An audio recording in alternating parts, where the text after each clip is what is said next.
Hello दोस्तों, मैं प्रदीप शुक्ला आपका बहुत बहुत स्वागत करता हूं। उम्मीद करते हैं आप अच्छे होंगे, स्वस्थ होंगे और आपकी तैयारी, आपकी पढ़ाई बहुत ही बेहतरीन तरीके से चल रही होगी। तो आज मैं आपके लिए लेकर के हाजिर हूं रीजनिंग का एक बहुत ही इम्पॉर्टेंट टॉपिक बैंक पीओ और क्लर्क के दृष्टिकोण से, जिसका नाम है आपका डेटा सफिशिएंसी। और आज जो है इसकी हम पहली क्लास पढ़ने वाले हैं। और आज जो हम क्लास पढ़ेंगे फर्स्ट, उसमें जो क्वेश्चन हम करने वाले हैं वो करेंगे कोडिंग डिकोडिंग बेस्ड क्वेश्चन। ठीक है, तो डेटा सफिशिएंसी के क्वेश्चनों को कैसे आपको सॉल्व करना है, ठीक है ना, उसको हम क्वेश्चन के माध्यम से हम समझेंगे। ठीक है ना, कि क्वेश्चन कैसे आते हैं और कैसे आप जो है क्वेश्चनों को सॉल्व कर सकते हैं। तो डेटा सफिशिएंसी जो है पीओ और क्लर्क दोनों की दृष्टिकोण से बहुत इंपॉर्टेंट टॉपिक है। आपके इन दोनों एग्जाम में जो है 2 से 3 क्वेश्चन आपको यहाँ से जरूर देखने को मिलेंगे। ठीक है, तो इसलिए जो है आपका चाहे वो प्री हो और मेंस दोनों, ठीक है भाई, दोनों जो हम लोग पढ़ रहे हैं वो दोनों को लेके चल रहे हैं, प्री और मेंस दोनों को। ठीक है ना, तो ये टॉपिक बहुत इंपॉर्टेंट टॉपिक हो जाता है जो है पीओ और क्लर्क को लेकर के। ठीक है, तो इसलिए जो है आज जो है हम क्वेश्चन जो करने वाले हैं वो कोडिंग डिकोडिंग पर बेस्ड करने वाले हैं। तो चलिए आज क्लास को शुरू कर लेते हैं और क्वेश्चन के माध्यम से हम इसके तरीके को समझेंगे कि डेटा सफिशिएंसी क्या होता है और कैसे आप क्वेश्चनों को सॉल्व कर सकते हैं। ठीक है, तो क्वेश्चन में चलने से पहले कुछ आपके लिए जो है मोटिवेशनल लाइन जो आपको हमेशा मोटिवेट करती हैं, जो आपको जो है अपने लक्ष्य की तरफ बढ़ने के लिए हमेशा प्रेरित करती हैं, कि अगर आपने यह मन में ठान लिया कि आप कर सकते हैं, तो इसी में आपकी आधी जीत हो जाती है। तो अगर आपने मन में ठान लिया कि मैं कर सकता हूं, तो उसी में आपकी आधी जीत हो जाती है। आप आधे जीत जाते हैं कि हाँ भाई मैं कर सकता हूं। और मैं ऐसा ये कहता हूं कि you do it, everything you do it. आप सब कुछ कर सकते हैं। आप उम्र के उस पड़ाव में हैं जहां पर आप चाहें तो पहाड़ को भी तोड़ सकते हैं, बिल्कुल। लेकिन उसके लिए आपको जो है लगातार संघर्ष की, लगातार जो है आपके प्रयासों को बेहतर बनाने की आपको हमेशा कोशिश करते रहना है। जब तक आपको अपने लक्ष्य को नहीं प्राप्त कर लेते आप, तब तक लगातार अपने आप को बेहतर बनाते रहिए। और जब भी आपको अपना मौका मिले आपको अपना हुनर दिखाने का, तो वहाँ पर बिल्कुल भी आपको पीछे नहीं हटना है। और तब आप दिखाइए कि आप कौन हैं। ठीक है ना, और आप क्या कर सकते हैं। तो मैं हमेशा आपसे कहता हूँ कि हर एक क्वेश्चन का सबसे बड़ा आंसर होता है साइलेंस। शांत रहिए, अपने वर्क को लगातार करते रहिए। जब समय आएगा तब सबको आंसर आप दीजिए और तब उनसे बोलिए ये है इसका आंसर। तो जो लोग उस समय ये कहते थे कि तुम नहीं कर पाओगे, वही उस दिन ये कहेंगे मैं तो जानता था कि तुम कर जाओगे। उनके जो बातें हैं, उनकी जो थिंकिंग है वो आपको लेके बदल जाएगी। और फिर वो अपने बच्चे से बोलेंगे कि इसको देखो, उस लड़के को देखो। वो आपको आइडल बताएंगे अपने बच्चे के लिए कि उस लड़के को देखो कितना जो है काम भी करता था, घर का भी सारा काम करता था, और फिर भी जो है कभी पढ़ते दिखाई नहीं दिया, फिर भी वो पास हो गया, अपने लक्ष्य को प्राप्त कर लिया, वो तो सफल हो गया।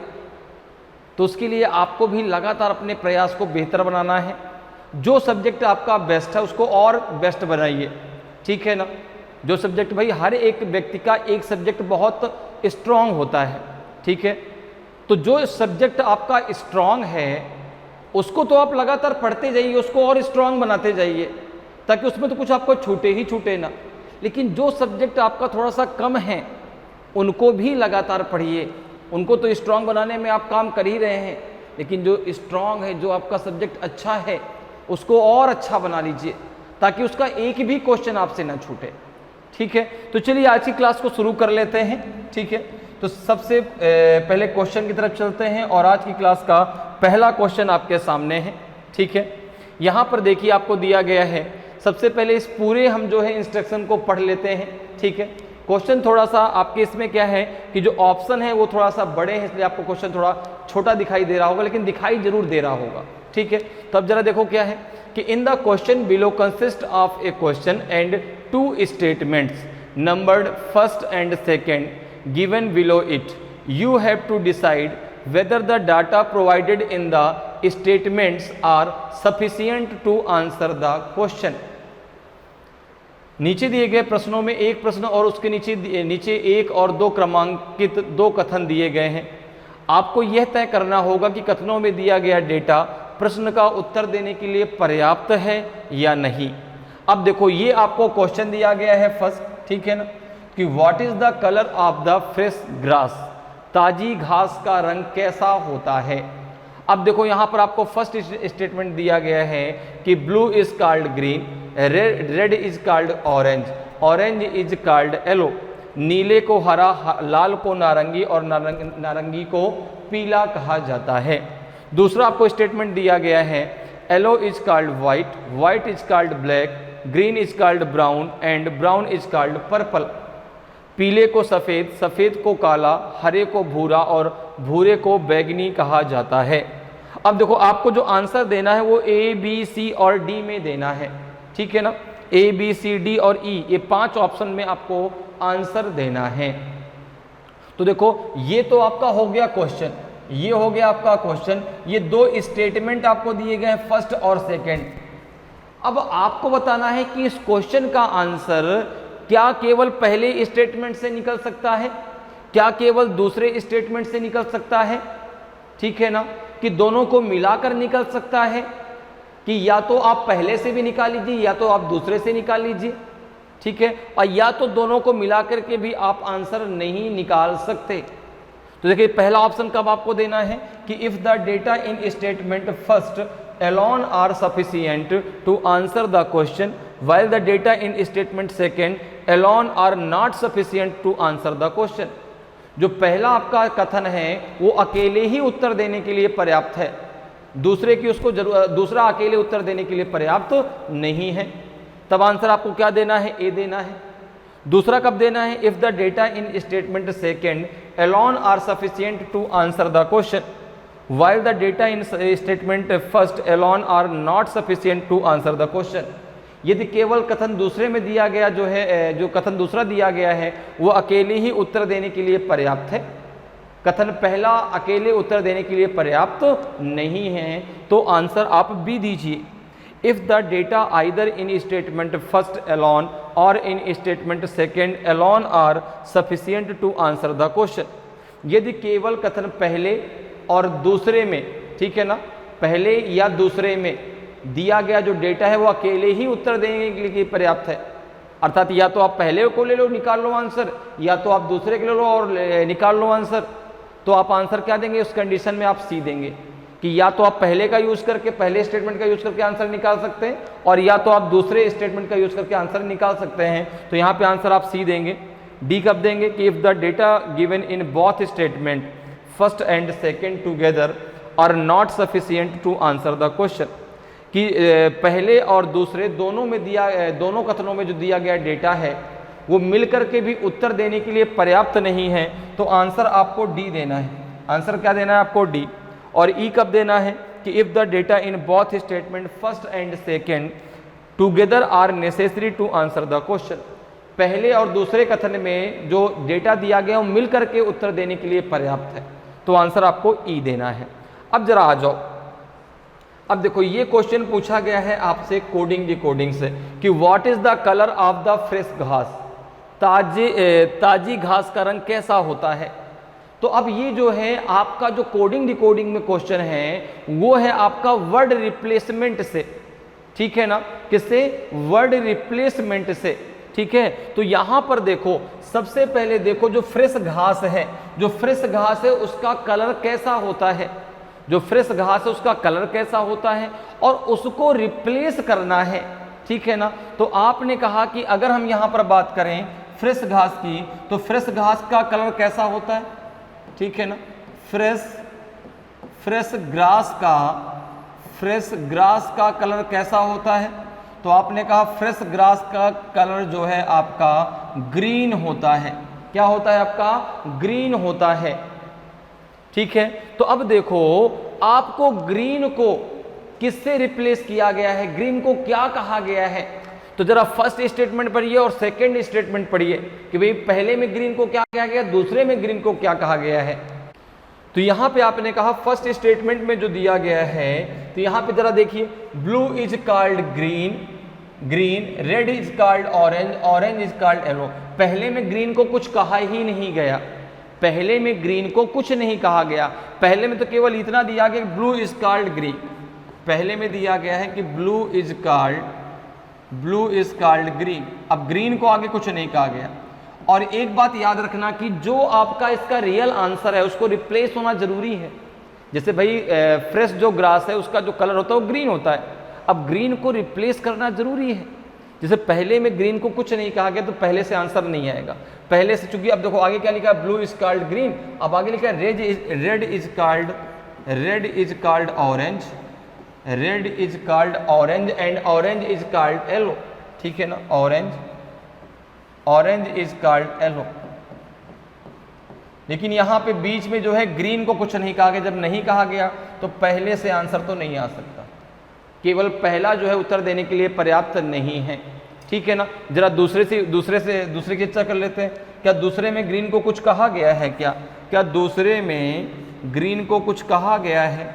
तो आपने कहा yellow is called white, white is called black, green is called brown and brown is called purple. तो देखो दूसरे को अगर आप पढ़े तो यहाँ पे दिया गया green is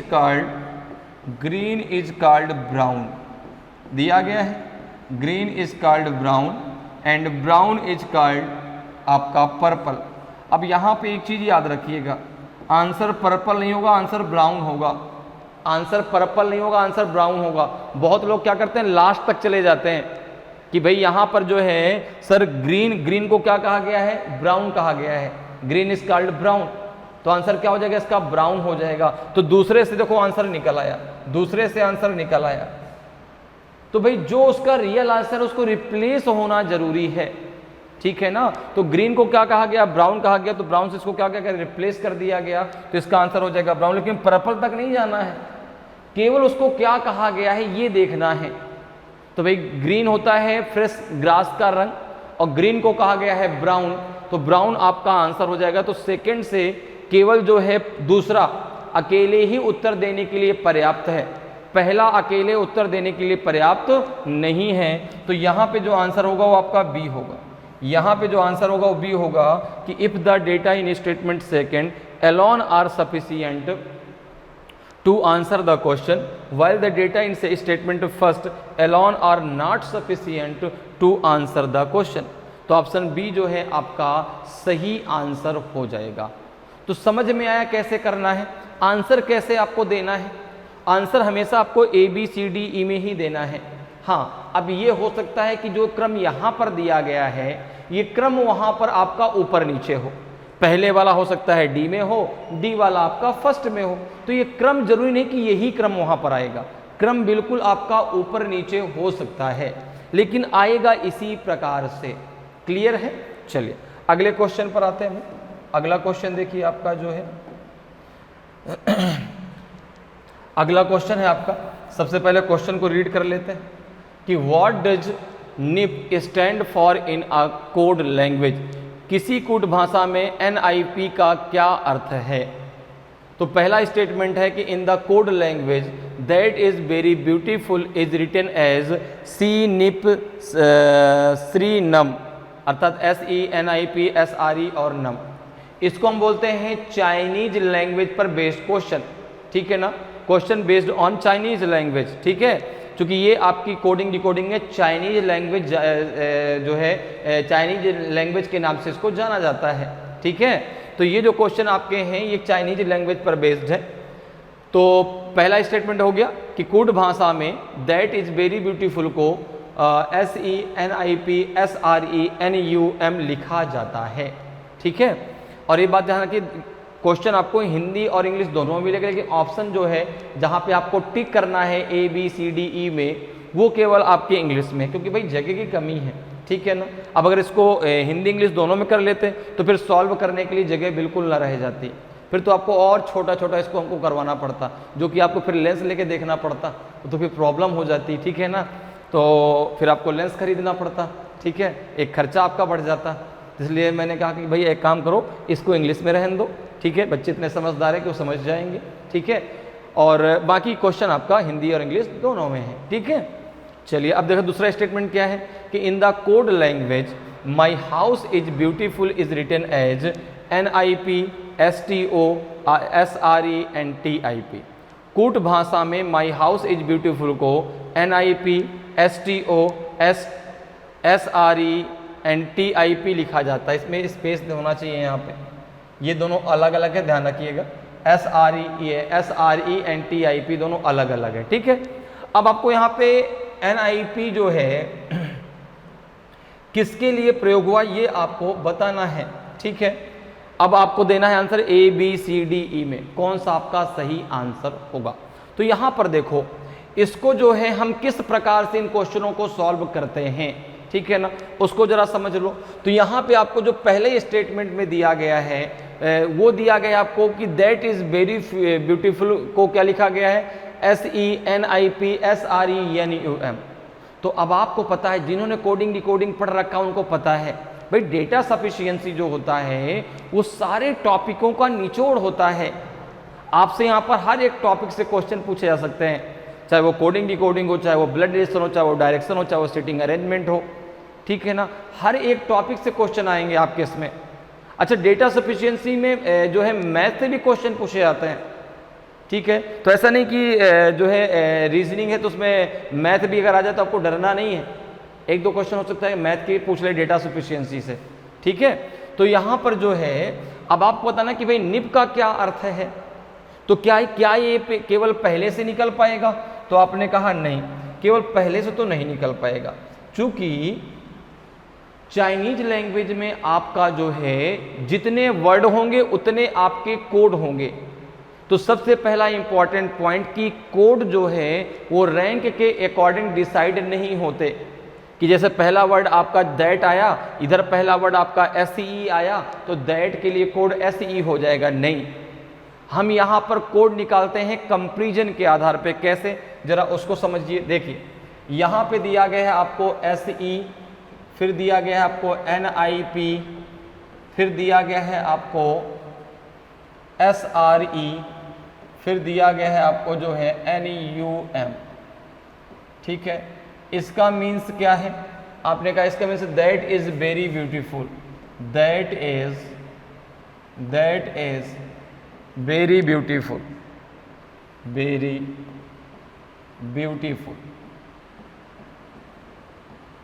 very beautiful, okay, ठीक है, दैट इज वेरी ब्यूटीफुल। अब देखो यहां पर कितने वर्ड हैं, आपने कहा 1 2 3 4, कितने आपके यहाँ पे कोड हैं 1 2 3 4। तो पहली बात आपको ध्यान रखना है कि रैंक के अकॉर्डिंग कोड निर्धारित नहीं होता कि सर दैट पहले नंबर पे आया तो पहला उसका कोड दैट का हो जाएगा, नहीं। अब देखो दूसरे में क्या दिया गया है, दूसरा आपका दिया गया है कि my house is beautiful is written as निप और STO SRE TIP। तो यहाँ पर देखो NIP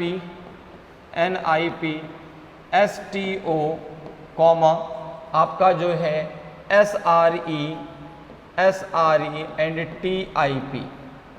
इसका मीन्स है आपका जो है माई हाउस इज ब्यूटीफुल। क्या है आपका, माई house is beautiful, my house is beautiful, ठीक है, ब्यूटीफुल। अब हमें चाहिए किसका, NIP निप का कोड, कि निप किसके लिए प्रयोग हुआ है। तो यहां पर देखो अब आपको करना कैसे, दो आपकी, ये पहला आपका इक्वेशन अर्थात फर्स्ट स्टेटमेंट है, ये आपका दूसरा इक्वेशन अर्थात दूसरा स्टेटमेंट है। करने के इसके दो तरीके हैं। जिसका कोड आपको चाहिए वो दोनों स्टेटमेंट में कॉमन हो, ठीक है ना, और केवल वही कॉमन हो। अगर उससे ज़्यादा कॉमन हो जाते हैं तो भी आप उसका कोड निर्धारित नहीं कर पाते, या तो फिर वो अपनी लाइन में सिंगल बचे, जिस भी स्टेटमेंट में वो आया वहाँ पे सिंगल बच जाए। जैसे अब यहाँ पे अगर आप देखें तो आपने कहा सर यहाँ पे NIP है, यहाँ पर भी NIP है, फर्स्ट में भी, सेकंड में आपका SRE है, और फर्स्ट में भी SRE है। अगर हम बात करें तो यहाँ पर देखो आपका फर्स्ट में क्या है NUM, अब कोई भी कॉमन नहीं है। तो यहाँ पे देखो दो आपके अल्फ़ाबेट भी, दो आपके वर्ड भी कॉमन हैं, एक आपका इज और एक आपका ब्यूटीफुल, एक आपका ब्यूटीफुल। तो अब देखो निप और SRE दोनों कॉमन है फर्स्ट और सेकंड में। तो अब निप किसके लिए होगा, इज के लिए होगा कि आपका जो है ब्यूटीफुल के लिए होगा, ये क्लियर नहीं कर सकते। ठीक है, अगर हम बात करें तो जो NIP है अर्थात निप है वो इज के लिए भी हो सकता है और वो आपका ब्यूटीफुल के लिए भी हो सकता है। इसी प्रकार से जो आपका SRE है, जो आपका SRE है ये भी आपका इज और ब्यूटीफुल दोनों के लिए हो सकता है। तो फिर निप किसके लिए प्रयोग होगा, ये हम दोनों स्टेटमेंट से मिल करके भी नहीं निकाल सकते। दोनों स्टेटमेंट को साथ लेकर के भी आप आंसर नहीं निकाल सकते कि निप जो है NIP किस वर्ड के लिए प्रयोग हुआ है। तो यहाँ पे आंसर क्या देंगे आप, यहाँ पे आंसर देंगे जो है ऑप्शन डी होगा ना, कि if the data given in both statement first and second together are not sufficient to answer the question, कि पहला और दूसरा, ठीक है ना, कथन पहले और दूसरे दोनों में, ठीक है ना, दोनों को मिल करके भी, दोनों को मिला करके भी जो है दोनों कथन जो है मिल करके भी उत्तर देने के लिए पर्याप्त नहीं है। तो यहाँ पे ऑप्शन डी आपका सही आंसर हो जाएगा। क्लियर, समझ में आया कैसे? ठीक है भाई, ये फर्स्ट स्टेटमेंट दिया गया, सेकंड, ठीक है, रैंक के अकॉर्डिंग अर्थात जो उनका क्रम दिया गया उसके अकॉर्डिंग आपका जो है चाइनीज लैंग्वेज के क्वेश्चन में कोड निर्धारित नहीं होता, ये कोड है और ये वर्ड है। ठीक है, तो या तो ये सिंगल होता है, अगर यहाँ पे निप, अब SRE अगर कॉमन नहीं होता तो बात बन जाती, लेकिन जब दो कॉमन है NIP और SRE तो फिर वहाँ पर NIP किसके लिए प्रयोग हुआ हम नहीं निकाल सकते। तो आंसर हो जाएगा ऑप्शन डी कि कथन पहले और दूसरे में जो कथन दिया गया है वो दोनों मिल करके भी उत्तर देने के लिए पर्याप्त नहीं है। क्लियर है? चलिए अगले क्वेश्चन पे आते हैं। आंसर हमेशा आपको ABCDE में ही देना है, इस बात को आपको ध्यान रखना है। ठीक है ना, अब देखो यहाँ पे आ जाओ कि in a certain code NOPALED means they like flowers, तो which code word means flowers. एक निश्चित कोड में NOPALED का अर्थ है उन्हें फूल पसंद हैं, तो किस कोड शब्द का अर्थ फूल है। तो यहाँ पे जो है हिंदी में ये नहीं होना चाहिए, ठीक है ना, हिंदी में यही आना चाहिए दे लाइक फ्लावर्स। तो इस बात को ज़रा ध्यान रखिएगा, यहाँ पे जो है फ्लावर ही होना चाहिए। ठीक है ना, यहाँ पे क्या होना चाहिए, फ्लावर, जो आपका इंग्लिश है वही होना चाहिए दे लाइक फ्लावर्स।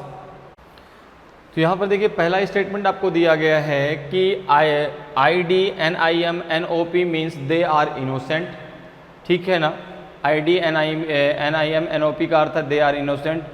दूसरा है GOB OTS AL means B likes roses. ठीक है, अब आपको बताना है इसमें गुड के लिए कोड क्या होगा, और क्वेश्चन में आपको एक जो है स्टेटमेंट पहले से दिया गया है।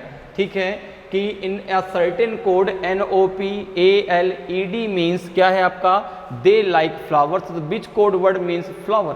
ठीक है, तो यहाँ पर देखो आपका है, यहाँ पे है आपका NOP, फिर जो है आपका जो है क्या है NOP के बाद है आपका AL एंड है आपका ED। इसका मीन्स है आपका जो है दे लाइक फ्लावर, इसका मीन्स है दे लाइक फ्लावर। ओके, ये तो आपका फर्स्ट इक्वेशन हो गया। अब देखो आपको जो पहला और दूसरा स्टेटमेंट दिया गया है इसको इक्वेशन नंबर फर्स्ट मान, ठीक है ना, इसको इक्वेशन फर्स्ट मान लेते हैं। तो फिर इसको हम फर्स्ट स्टेटमेंट को इक्वेशन नंबर सेकंड मान लेंगे और सेकंड वाले स्टेटमेंट को हम इक्वेशन नंबर थर्ड मान लेंगे। ठीक है, अब देखो केवल अगर हम यहाँ पर पहले स्टेटमेंट का प्रयोग करें, तो मैंने आपको पहले बताया कि भाई चाइनीज लैंग्वेज पर जो बेस क्वेश्चन आते हैं उसमें जो वर्ड है उसका दो प्रकार से आप कोड निकाल सकते हैं, या तो वो दोनों में कॉमन हो या तो फिर वो है अपनी लाइन में सिंगल बचे। तो यहाँ पर देखो अगर हम बात करें तो जो आपका दिया गया है, ये दिया गया है आपका ID, ID, NIM,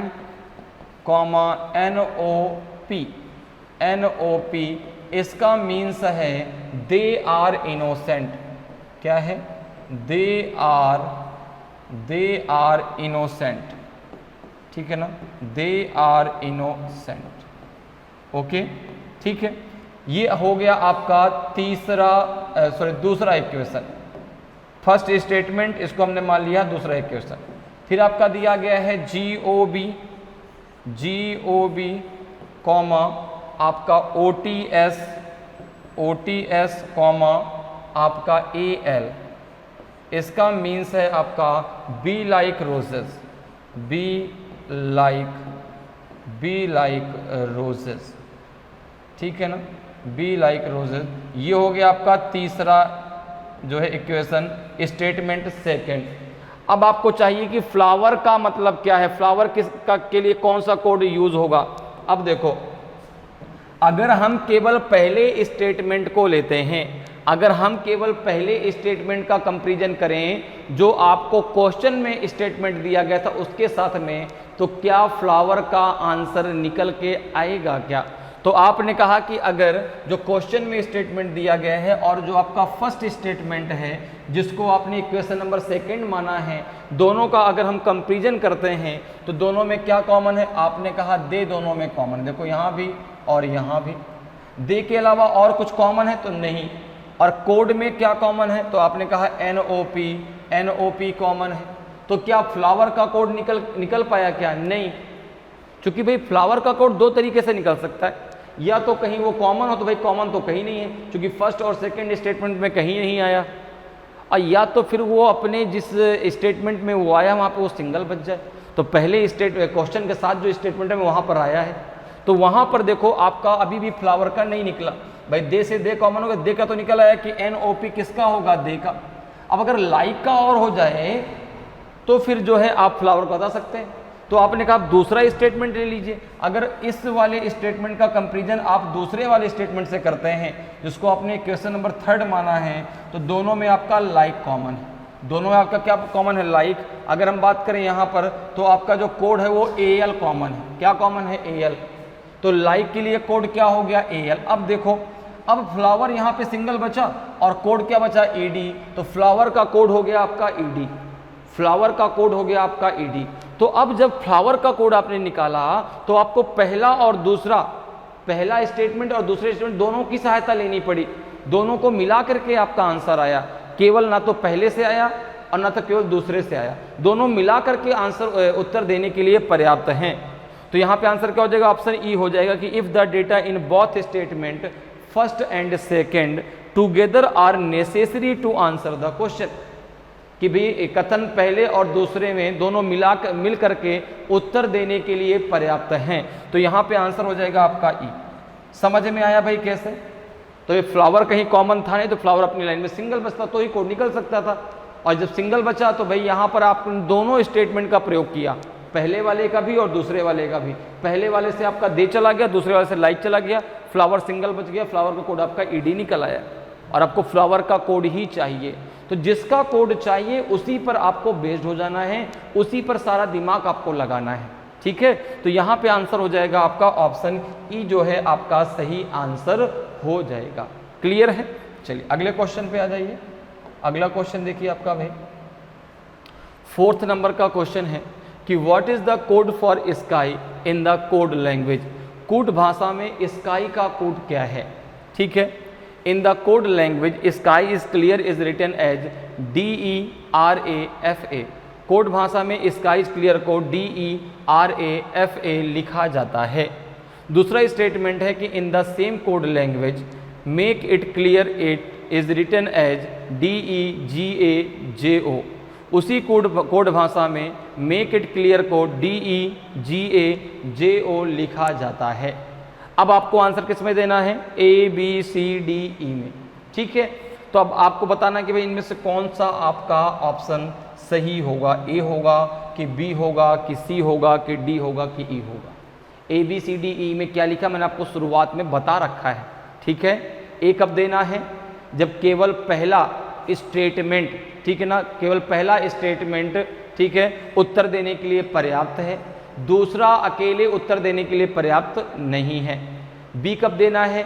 जब दूसरा अकेले उत्तर देने के लिए पर्याप्त है लेकिन पहला अकेले उत्तर देने के लिए पर्याप्त नहीं है, ठीक है। सी कब देना है?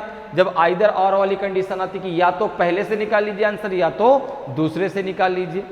डी कब देना है? जब दोनों मिलकर के भी उत्तर देने के लिए पर्याप्त नहीं है, और अगर दोनों मिलकर के उत्तर देने के लिए पर्याप्त हैं तो आंसर आपको ई देना है, ठीक है। अब जरा आ जाओ भाई क्वेश्चन पे। अब देखो आपको यहां पर बताना है कि स्काई का कोड क्या होगा। तो पहले स्टेटमेंट में आपको दिया गया है, पहले स्टेटमेंट में दिया गया है कि sky is clear is written as DERAFA। तो DERAFA मीन्स क्या हो जाएगा? Sky is clear, sky is clear, okay. Second जो स्टेटमेंट है उसमें आपको दिया गया है, सेकंड स्टेटमेंट में आपको दिया गया है कि in the same code, second जो स्टेटमेंट है उसमें आपको दिया गया है कि in the same code language make it clear is written as DEGAJO। तो DEGAJO मीन्स है आपका जो है कि मेक इट क्लियर, मेक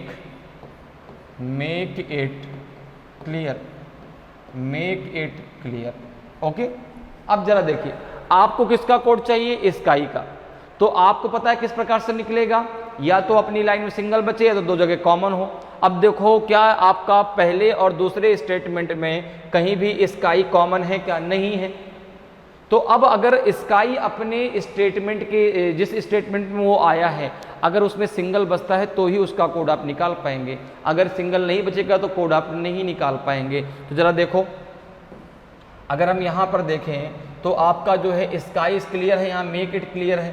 तो क्लियर और क्लियर तो दोनों में कॉमन है, क्लियर और क्लियर दोनों में कॉमन है, दोनों में कोड क्या कॉमन है? DE दोनों में कॉमन है। तो क्लियर का कोड क्या हो गया? DE। क्लियर का कोड क्या हो गया? DE हो गया। लेकिन अब कोई भी आपका वर्ड कॉमन नहीं है, तो अब जहां पर स्काई है उसके साथ में ईज आया, क्या ईज दोनों इसमें कॉमन है? नहीं कॉमन है। तो अब कोई भी वर्ड कॉमन नहीं है। जब कोई भी वर्ड कॉमन नहीं तो अब आप स्काई का कोड नहीं निकाल सकते, ठीक है ना। स्काई का कोड आप नहीं निकाल सकते। स्काई का कोड क्या होगा? आपने कहा स्काई के कोड की अगर बात करें तो RA भी हो सकता है और FA भी हो सकता है, दोनों हो सकते हैं, आइदर RA और FA। तो यहाँ पे क्लियर आप स्काई का कोड नहीं निकाल सकते। और ऐसे क्वेश्चन जब आते हैं डेटा सफिशिएंसी में उसमें आपको क्लियर कोड चाहिए, आइदर वाला नहीं, क्लियर चाहिए भाई। तो यहाँ पे आंसर क्या आ जाएगा? यहाँ पे आंसर आ जाएगा आपका डी, यहाँ पे आंसर आ जाएगा आपका डी कि if the data given in both statement first and second together are not sufficient to answer the question, कि पहले और दूसरे स्टेटमेंट में जो कथन दिया गया है वो दोनों मिलकर के भी उत्तर देने के लिए पर्याप्त नहीं है। तो दोनों से मिला करके भी आपका आंसर नहीं है, तो आंसर क्या हो जाएगा? आपका डी जो है बिल्कुल सही आंसर हो जाएगा। क्लियर है? अगले क्वेश्चन पे आ जाइए। अगला देखिए आपका जो है 5th नंबर का क्वेश्चन है कि which word in the code language means flower. Code भाषा में किस शब्द का अर्थ फ्लावर है? ओके, अभी हम लोग फ्लावर वाला क्वेश्चन सॉल्व कर चुके हैं, लेकिन ये दूसरा है, वो क्वेश्चन दूसरा था, ये क्वेश्चन दूसरा है। तो अब देखो क्या है, पहला स्टेटमेंट दिया गया है कि DEFULAPANE means rose flower is beautiful and LA and क्यूज मीन्स है ब्यूटीफुल ट्री। फिर DEFULA, अच्छा वो हिंदी में दिया गया है, ये पहले इंग्लिश में है फिर ये हिंदी में है। सेकेंड स्टेटमेंट है आपका कि DELA और CHIN मीन्स है आपका red rose flower and PA और CHIN मीन्स है रेड टी। ठीक है, तो आपको इसमें बताना है कि आपको फ्लावर का कोड क्या होगा। ठीक है, कंफ्यूज नहीं होना है, ये वाला इंग्लिश में है और नीचे वाला हिंदी में है, ये इंग्लिश में ये हिंदी में है। ठीक है, आपको आंसर देना है ABCDE में। ठीक है, तो अब जरा बताइए भाई कौन सा आपका सही होगा, A सही होगा कि B सही होगा कि C सही होगा कि D सही होगा कि E सही होगा। तो यहाँ पर देखो, अब एक स्टेटमेंट में आपको दो जो है इक्वेशन दिए गए हैं। पहला देखो दिया गया है आपका कि DE FU DE FU LA और PANE मीन्स दिया गया है आपको rose flower is beautiful, rose flower is beautiful, rose flower is beautiful. Okay, ये स्टेटमेंट फर्स्ट है। इसमें दूसरा इक्वेशन जो दिया गया वो क्या है आपका, दूसरा जो दिया गया वो है आपका ला क्विज मीन्स है आपका जो है beautiful tree, beautiful tree. Okay, beautiful tree, ठीक है। अब देखो फर्स्ट स्टेटमेंट में दो इक्वेशन, पहला ये और दूसरा है आपका ये। अब जरा आ जाओ सेकेंड स्टेटमेंट में, अब जरा आ जाइए आप सेकेंड स्टेटमेंट में। सेकेंड स्टेटमेंट में भी दो आपको इक्वेशन दिए गए हैं। पहला है आपका जो है, पहला है आपका कि DE LA एंड CHIN अर्थात चिन मीन्स क्या है आपका red rose flower, red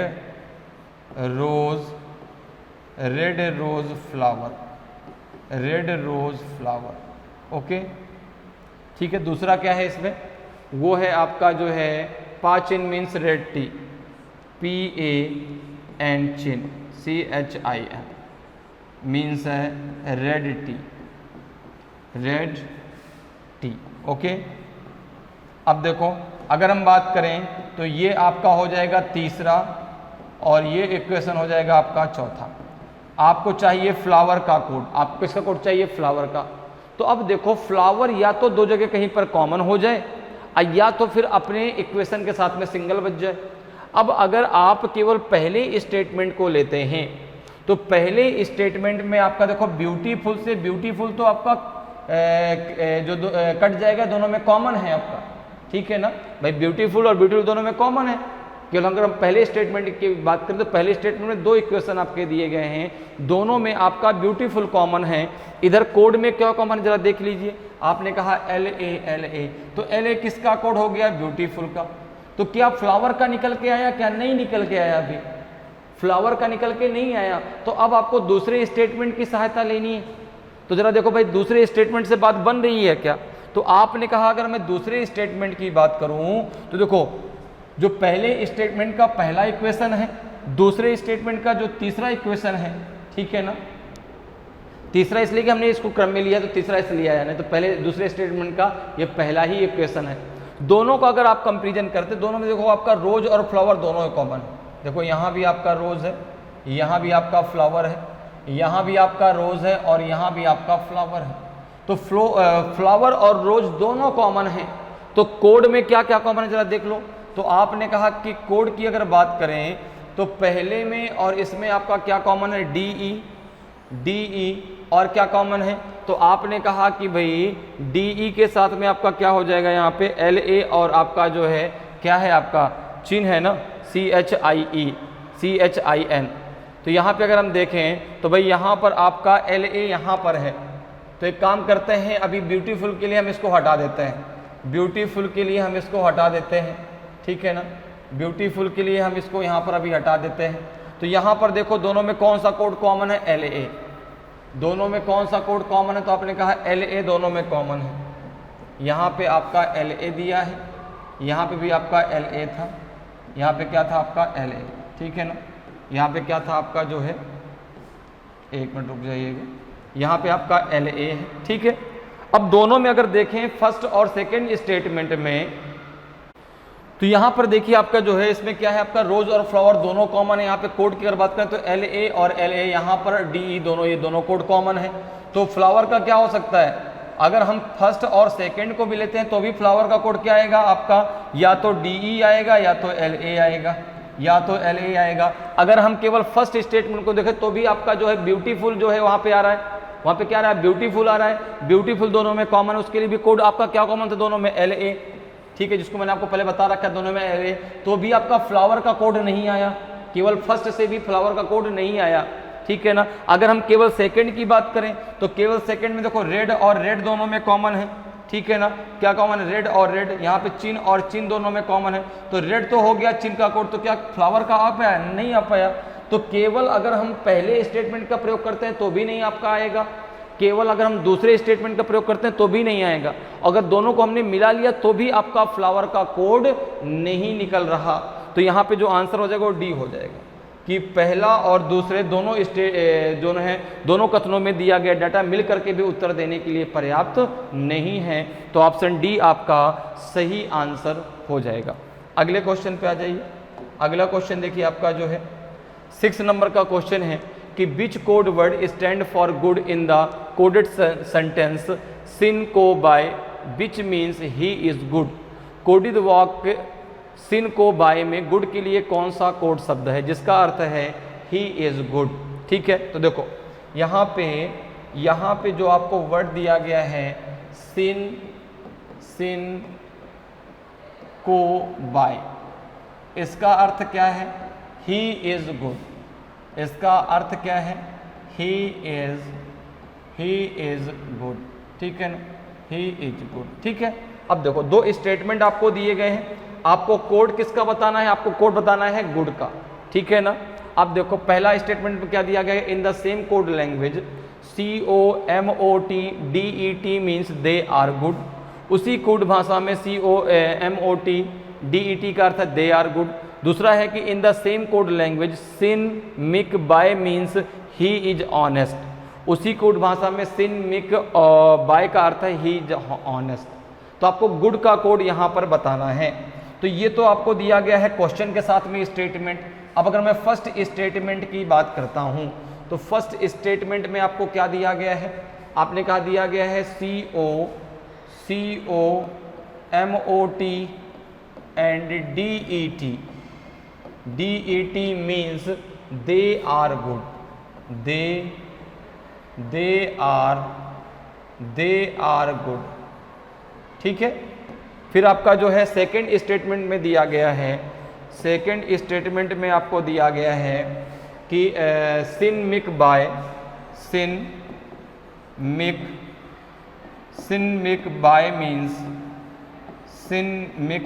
means है आपका जो है कि ही इज ऑनेस्ट,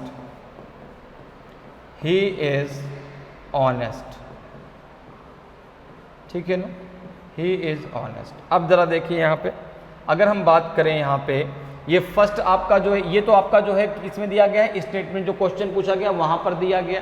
अब हमको चाहिए गुड का कोड, तो या तो भाई गुड आपका कहीं पर कॉमन हो जाए और या तो फिर अपनी लाइन में सिंगल बच जाए।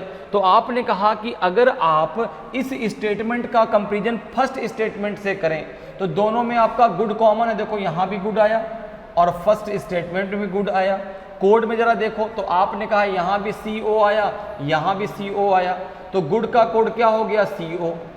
तो अब जब आपने इस क्वेश्चन वाले स्टेटमेंट का फर्स्ट स्टेटमेंट से कंपैरिजन किया तो आपको गुड का कोड मिल गया। क्या मिल गया? CO। और गुड का कोड ही तो आपको चाहिए। अब अगर आप इस क्वेश्चन वाले स्टेटमेंट का सेकंड स्टेटमेंट से जब कंपैरिजन करते हैं तो क्या आपको गुड का कोड मिल पाएगा क्या? तो आपने कहा नहीं, क्योंकि यहाँ देखो आपका ही और इज तो आ जाएगा, ठीक है ना, यहाँ पे आपका ही और इज तो आ जाएगा, ठीक है ना, बिल्कुल सॉरी मिल जाएगा। देखो इन दोनों में आपका ही और इज दोनों में कॉमन है, यहाँ भी ही और इज दोनों में कॉमन है, ठीक है ना। यहाँ पे जब आप फर्स्ट स्टेटमेंट का, क्योंकि जो क्वेश्चन में स्टेटमेंट दिया गया है उसका कंपैरिजन जब आप सेकंड स्टेटमेंट से करते हैं तो आपको देख रहे हैं कि इसमें ही और इज दोनों कॉमन है, ही और इज। तो यहाँ पे गुड सिंगल बचता कि नहीं बचता? गुड क्या बचता? सिंगल। और गुड का कोड क्या आ जाता है? देखो आपका CO आ जाता है, क्योंकि यहाँ पे देखो दो कोड कॉमन है, सिन और बाय। तो सिन बाय किसके लिए प्रयोग होते? ही या इज के लिए? ही या इज के लिए क्या प्रयोग होता? तो आपने कहा सर या तो सिन प्रयोग होता या तो बाय प्रयोग होता। तो यहाँ पे सिंगल में क्या बचता? गुड। अगर हम क्वेश्चन वाले स्टेटमेंट को लेते और सेकंड को लेते तो वहाँ पे बचता आपका गुड, गुड का कोड CO आ जाता, और यहाँ पे बचता आपको ऑनेस्ट, ऑनेस्ट का कोड MIC आ जाता। तो जब आप के जो है इसके साथ में केवल दूसरा स्टेटमेंट लेते हैं तो भी आप गुड का कोड निकाल सकते हैं। आप जब केवल पहला स्टेटमेंट लेते हैं तो भी आप गुड का कोड निकाल सकते हैं।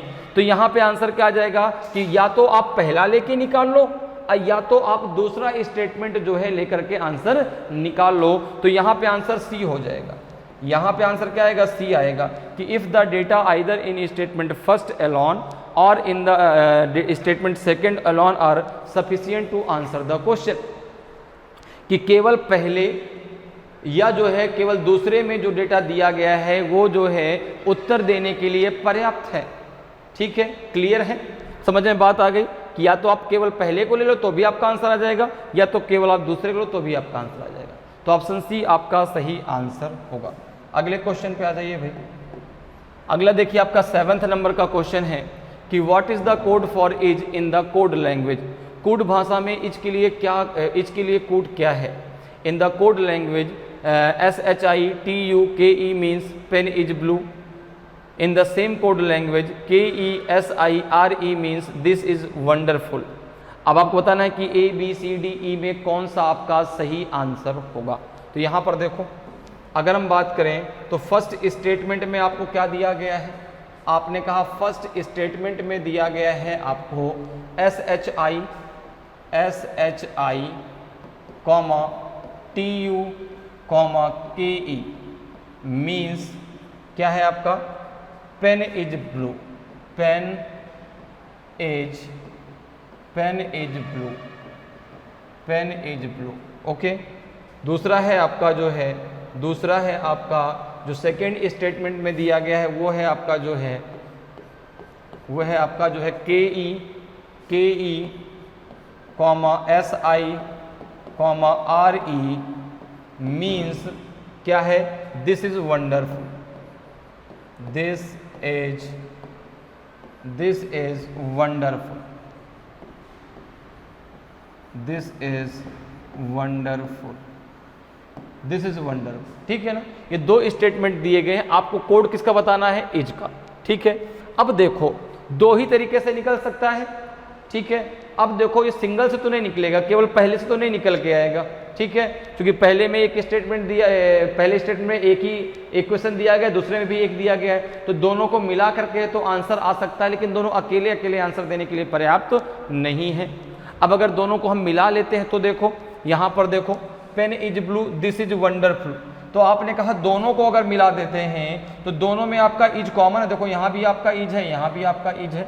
कोड में क्या कॉमन है? तो आपने कहा यहाँ पे क्या कॉमन है? KE, दोनों में KE कॉमन है, तो इज का कोड क्या आ गया? KE आ गया। इज का कोड क्या आ गया? KE, और इज का ही तो आपको चाहिए। तो दोनों को जब आप मिला लेते हैं तो आपका आंसर जो है इज का कोड KE आ जाता है। तो दोनों मिल करके आंसर देने के लिए पर्याप्त हैं। तो ऑप्शन ई आपका सही आंसर हो जाएगा कि if the data in both statement first and second together are necessary to answer the question, दोनों मिल करके उत्तर देने के लिए पर्याप्त है। ठीक है, क्लियर है। तो ऑप्शन ई जो है आपका सही आंसर हो जाएगा। अगले क्वेश्चन पे आ जाइए। अगला क्वेश्चन देखिए आपका जो है 8th नंबर का क्वेश्चन है कि how is no coded in the code language. Code भाषा में नो को कैसे कोडित किया जाता है। ठीक है, अब फर्स्ट स्टेटमेंट में आपको दिया गया है कि NEPASIC और LO means but no, no and, none and PALOLENE means if, none and, but. Okay, अब देखो सेकेंड स्टेटमेंट में आपको दिया गया है LE, ये सेकेंड स्टेटमेंट है, ये फर्स्ट है। ठीक है ना, यहाँ से आपको हिंदी में दिया गया, ध्यान रखना हिंदी इंग्लिश दोनों अलग अलग है। ठीक है, LESENESIC means if, no, none, will, and LEPISEBE means not, none, if, all. अब देखो यहाँ पर अगर हम बात करें तो फर्स्ट स्टेटमेंट में दो इक्वेशन आपको दिए गए। फर्स्ट स्टेटमेंट में दो इक्वेशन आपको दिए गए हैं। पहला दिया गया है आपको जो है कि NEPASIC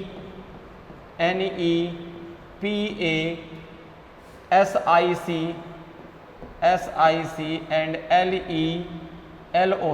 LO मीन्स क्या है आपका?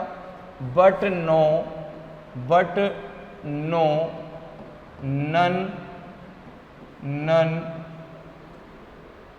एंड, ठीक है। इसके बाद दूसरा जो उसमें दिया गया वो है P A L O L E N E, means क्या है आपका इफ नन एंड बट, ठीक है, क्लियर है। आगे जरा आ जाओ, सेकेंड स्टेटमेंट की जरा बात कर लेते हैं। सेकेंड स्टेटमेंट में भी आपको दो इक्वेशन दिए गए हैं। पहला है आपका जो है कि ली सी नी सिक, ली से नी सिक मीन्स क्या है आपका, तो आपने कहा इफ नो नन विल। दूसरा जो दिया गया उसी में वो है आपका ली पी से बी, ली, ठीक है ना, ली PIP और से एंड बे। इसका मीन्स है आपका जो है नॉट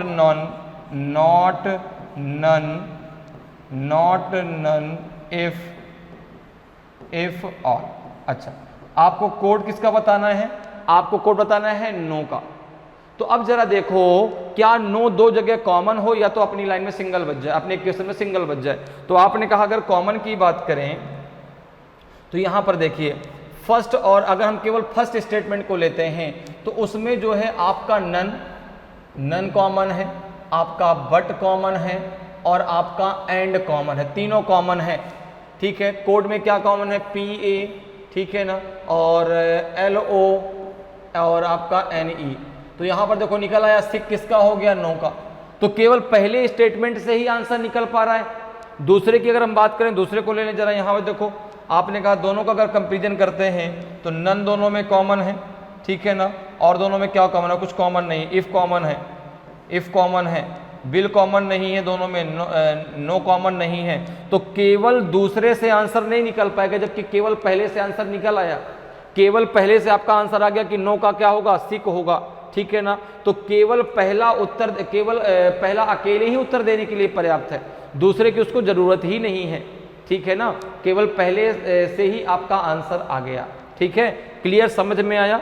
तो पहले से ही आपका जो है नो का आंसर निकल आया सिक। लेकिन अगर हम केवल सिंगल में दूसरे की बात करें तो उससे आपका नो का नहीं निकला, क्योंकि यहाँ पे बिल बच गया ना। अब बिल यहाँ कहीं कॉमन नहीं है, इसलिए आंसर क्या आ जाएगा, ऑप्शन ए आपका सही आंसर हो जाएगा कि if the data in statement first alone are sufficient to answer the question while the data in statement second alone are not sufficient to answer the question. कथन पहले में दिया गया जो डेटा है वह अकेले उत्तर देने के लिए पर्याप्त है, जबकि कथन दूसरे में दिया गया डेटा अकेले उत्तर देने के लिए पर्याप्त नहीं है। तो आंसर आपको ए देना है, तो ऑप्शन ए आपका सही आंसर होगा। अगले क्वेश्चन पे आ जाइए। अब देखिए 9th नंबर का क्वेश्चन है कि what is the code for OR in the code language. Code भाषा में OR के लिए कोड क्या है। पहला स्टेटमेंट है आपका कि निक SATA मीन्स राइट और wrong, RODANIK means he is right and FETERO means है आपका दैट इज रॉन्ग, ठीक है। दूसरा स्टेटमेंट है आपका कि PANIK LA means that right man, SANEPA means this और that and NEKARE means tell this 3। तो यहाँ पर देखो अगर हम बात करें फर्स्ट स्टेटमेंट की तो फर्स्ट स्टेटमेंट में आपको दो इक्वेशन दिए गए हैं। पहला है आपका NIK कॉमा SA कॉमा आपका TE मीन्स क्या है आपका राइट और रॉन्ग, राइट और रॉन्ग, ठीक है, ये हो गया आपका। दूसरा इसी में दिया गया है आपका जो है RO ने 3 दिए गए हैं। दूसरा दिया गया है RONA RONNA है, RODA कॉमा NIK मीन्स क्या है आपका ही इज राइट, ठीक है ना, ही इज राइट, ओके। फिर है आपका FETERO,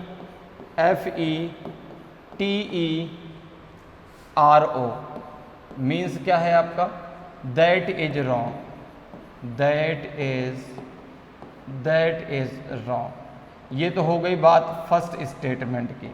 अब जरा बात कर लेते हैं सेकेंड स्टेटमेंट की। तो सेकेंड स्टेटमेंट में भी आपको 3 इक्वेशन दिए गए हैं। तो यहाँ पर देखो, जो आपका फर्स्ट है वो है PA comma NIK comma LA, means है आपका जो है दैट राइट मैन,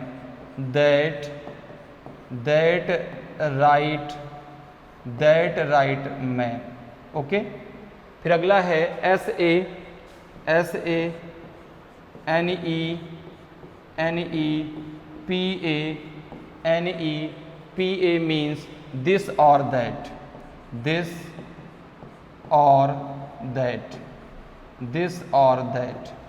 फिर है आपका कि NE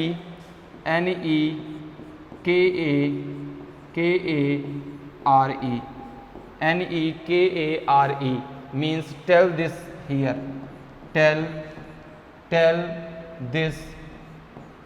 दिस देयर है, हियर नहीं देयर।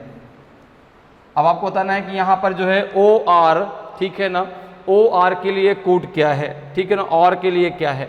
तो यहाँ पर देखो, अगर हम बात करें तो फर्स्ट स्टेटमेंट में OR यहाँ पर आया, क्या OR और कहीं कॉमन है क्या? तीनों स्टेटमेंट में नहीं, सॉरी तीनों इक्वेशन में। जो फर्स्ट स्टेटमेंट में 3 इक्वेशन दिए गए हैं, केवल पहले में OR आया, बाकी कहीं नहीं आया। तो अगर हम यहाँ पर देखें तो राइट से राइट आपका कैंसिल हो जाएगा, ठीक है ना, फर्स्ट और सेकेंड में कोड में NIK, तो राइट के लिए क्या हो गया NIK।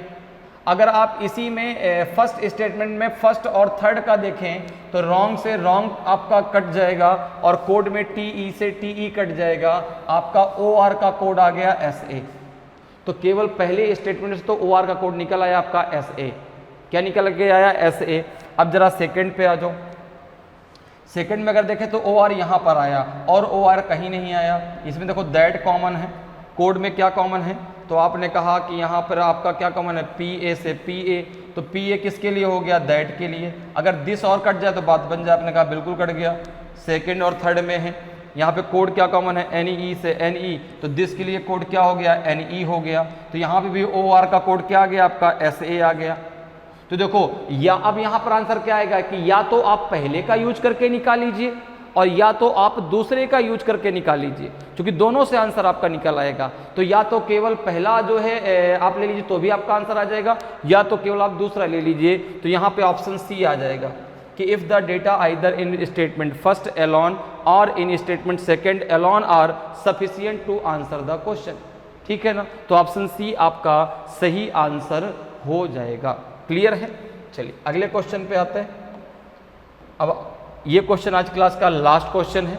सबसे पहले क्वेश्चन को रीड कर लेते हैं कि what is the code for mangoes, ठीक है, in the code language. Code भाषा में मैंगोज का कोड क्या है। अब आपको फर्स्ट और सेकंड 2 स्टेटमेंट दिए गए हैं।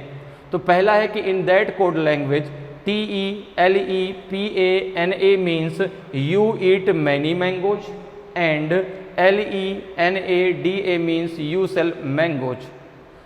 दूसरा जो आपका स्टेटमेंट उसमें दिया गया है, ये आपका हिंदी में यहाँ पे दिया गया है। दूसरा है कि in the code language GENASELALE means they eat bananas and mangoes and NEDELELA means who others eat bananas. अब आपको बताना इन पांचों में कौन सा आपका सही आंसर होगा। देखो फर्स्ट स्टेटमेंट में 2 इक्वेशन आपको दिए गए हैं। पहला आपको दिया गया है TE, LE, TE, LE, PA और NA मीन्स क्या है आपका, you eat many mangoes, you eat many mangoes. Okay, ये तो आपका हो गया फर्स्ट। सेकंड इसमें दिया गया है कि LE कॉमा आपका जो है NA कॉमा DA मीन्स क्या है आपका, you sell mangoes, you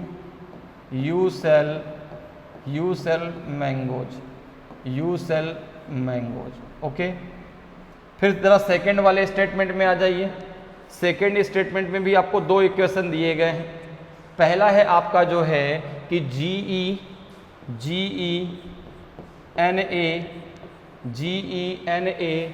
SELE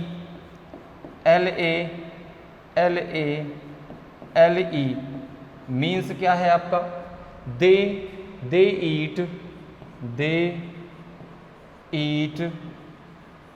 eat bananas and mangoes. They eat bananas and mangoes. ठीक है, और इसमें एक आपका इक्वेशन और दिया गया है, वो है आपका NEDE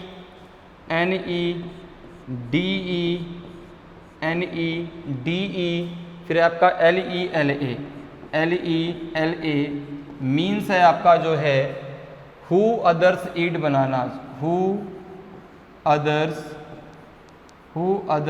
eat bananas, who other eat bananas. अब देखो आपको कोड किसका चाहिए, आपको चाहिए मैंगोज का। आपको कोड किसका चाहिए, तो आपने कहा कोड चाहिए मुझे मैंगोज का। तो अगर केवल पहले स्टेटमेंट की आप बात कर लेते हैं तो पहले स्टेटमेंट में आपको दो इक्वेशन दिए गए, दोनों में यू और मैंगोज दोनों में कॉमन है, यू और मैंगोज दोनों में कॉमन है। तो केवल पहले से तो आंसर नहीं निकल पाएगा, क्योंकि यू और मैंगोज दोनों कॉमन है। तो मैंगोज के लिए कोड क्या होगा, दो कोड भी देखो कॉमन होंगे। यहाँ पे देखो आपका कोड में क्या कॉमन है, NA और देखो LE और LE। तो अभी मैंगोज के लिए NO होगा कि LE होगा नहीं बता सकते, उसी प्रकार से यू के लिए आपका NA होगा कि LE होगा नहीं बता सकते। तो केवल पहले से तो आंसर आपका नहीं निकल पाएगा। जरा केवल दूसरे की बात कर लेते हैं। तो आपने कहा कि अगर हम दूसरे की बात करें तो यहाँ पे देखो मैंगोज है, यहाँ पे आपका मैंगोज है, दूसरे में कहीं भी यहाँ मैंगोज नहीं आया। तो अब यहाँ दे ईट बनानाज एंड, इनका ये अगर अगले में कॉमन है तो बात बन जाएगी। तो आपने कहा कि भाई दे ईट तो है लेकिन दे है ही नहीं है, तो केवल दूसरे से भी आंसर नहीं आएगा, क्योंकि भाई मैंगोज बनाने के मैंगोज अकेले बचे, इसके लिए क्या करना पड़ेगा, इन सबको यहाँ से हटना पड़ेगा ना, और इन सब को हटने के लिए इसमें एक कॉमन होना चाहिए जो कि है नहीं। तो अब देखो, अब अगर हम पहला और दूसरा दोनों मिला लेते हैं, पहला और दूसरा अगर हम दोनों मिला लेते हैं और हम माने कि फर्स्ट स्टेटमेंट का ये फर्स्ट आपका इक्वेशन है और ये आपका सेकेंड इक्वेशन है, सेकेंड स्टेटमेंट का ये आपका फर्स्ट इक्वेशन है और ये आपका सेकेंड इक्वेशन है। अगर हम इन दोनों फर्स्ट का कंपैरिजन करते हैं तो आपने कहा कि यू ईट मैनी मैंगोज, यहाँ है दे ईट बनानाज एंड मैंगोज। तो दोनों में ईट और मैंगोज दोनों में कॉमन है, ईट और मैंगोज दोनों में कॉमन है, बात नहीं बन पाएगी, बात नहीं बन पाएगी। आपने कहा कि अगर आप यू सेल मैंगोज और दे ईट बनानाज एंड मैंगोज को अगर आप ले लें, ठीक है ना, सेकंड को और इस फर्स्ट स्टेटमेंट के सेकंड इक्वेशन और सेकंड स्टेटमेंट के फर्स्ट इक्वेशन को अगर आप कंपैरिजन करते हैं तो आप मैंगोज को देखो निकाल लेंगे। देखो यू सेल मैंगोज, यहाँ है दे ईट बनानाज एंड मैंगोज। अब इन दोनों में केवल मैंगोज कॉमन है, इन दोनों में केवल मैंगोज कॉमन है। दोनों में कोड कौन सा कॉमन, देखो जरा, दोनों में कोड कौन सा कॉमन है, LE। देखो यहाँ भी LE, यहाँ भी LE, तो मैंगोज का कोड आ गया क्या, LE, मैंगोज का कोड आ गया LE। तो अब पहला और दूसरा दोनों मिल करके उत्तर देने के लिए पर्याप्त है, पहला और दूसरा दोनों मिल करके उत्तर देने के लिए पर्याप्त है। तो यहाँ पे जो आंसर है वो आपका E आएगा, यहाँ पे जो आपका आंसर आएगा वो E आएगा, ध्यान रखिएगा, ठीक है ना, क्या आएगा E, क्योंकि भाई ये भी तो पहले स्टेटमेंट का पार्ट है ना, ये दूसरे स्टेटमेंट का पार्ट है। तो पहला और दूसरा जो कथन में डाटा दिया गया दोनों मिल करके उत्तर देने के लिए पर्याप्त है। तो ऑप्शन E जो है आपका सही आंसर हो जाएगा। तो इस प्रकार से आप डेटा सफिशिएंसी के क्वेश्चनों को बहुत आसानी से सॉल्व कर सकते हैं।